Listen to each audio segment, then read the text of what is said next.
Voilà, on a juste démontré encore une fois qu'il ne faut pas se sous-estimer, que la police française elle est au niveau, les hommes et les femmes qui la composent sont là, étaient en attente et justement on n'aime pas trop qu'on les sous-estime et qu'on les dénigre. Voilà, donc nous on a relevé le défi.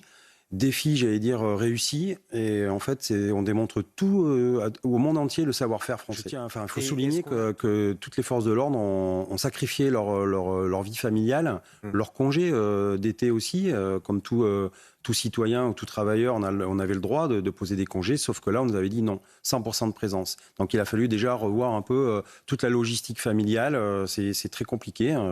Tout le monde n'a pas des grands-parents pour garder les enfants. Donc... les collègues sur le terrain sont quand même très contents de participer à ce moment historique. Voilà, c'est vrai que c'est une fois, ils nous le disaient, une fois dans votre carrière, peut-être une fois dans votre vie, de participer à l'histoire, d'être là présent et surtout d'avoir ce lien avec les Français. On a vraiment tous les indicateurs de la délinquance qui ont diminué pendant la compétition ou pas ? Alors oui, les indicateurs ont diminué. Alors effectivement, on avait fait la préfecture avait prévu des bulles de sécurité où on a mis énormément de forces de police, on a mis des forces visibles. Donc encore une fois, on voit bien que quand on est présent sur le terrain, quand on occupe le terrain, effectivement, on fait reculer la délinquance. Après, il ne faut pas se leurrer. On est allé aussi voir nos collègues qui sont restés en province, qui avaient moins de forces de l'ordre à disposition et qui, eux, ont fourni aussi un effort surhumain, quoi, parce que effectivement, il y a une partie de la délinquance qui s'est volatilisée sur le littoral, par exemple. Il y a eu on va parler des primes qui vont être versées aux forces de l'ordre en contrepartie de l'engagement exceptionnel de tous ces agents, de tous ces policiers. Dans certains cas, ça va jusqu'à 1 900 €. Vous allez être particulièrement vigilant sur leur versement ?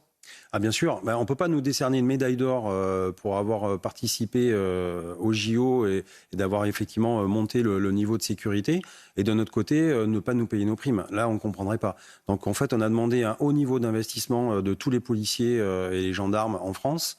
Et donc oui, on attend à ce que les primes soient versées avant la fin de l'année, comme prévu, comme on nous a promis.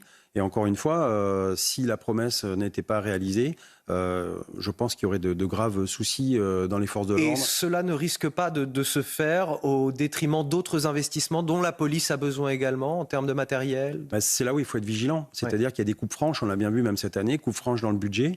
Donc oui, on a besoin de ces primes-là parce qu'encore une fois, on s'est investi. Donc c'est normal, c'était une attente et nous, on avait négocié ça pour nos collègues. Maintenant, il ne faut pas que la police se paupérise.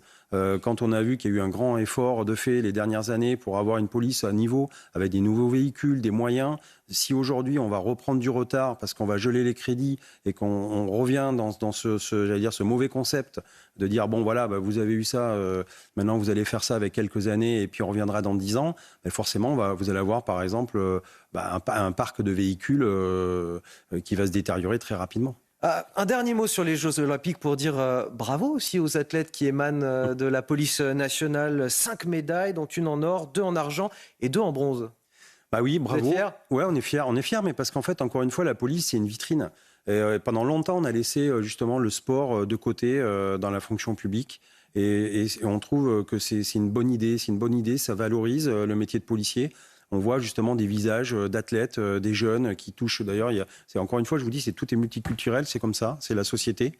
Et en fait, ça donne une bonne image et ça valorise. Et ça nous fait du bien. Et ça participe aussi à ce rapprochement police-population.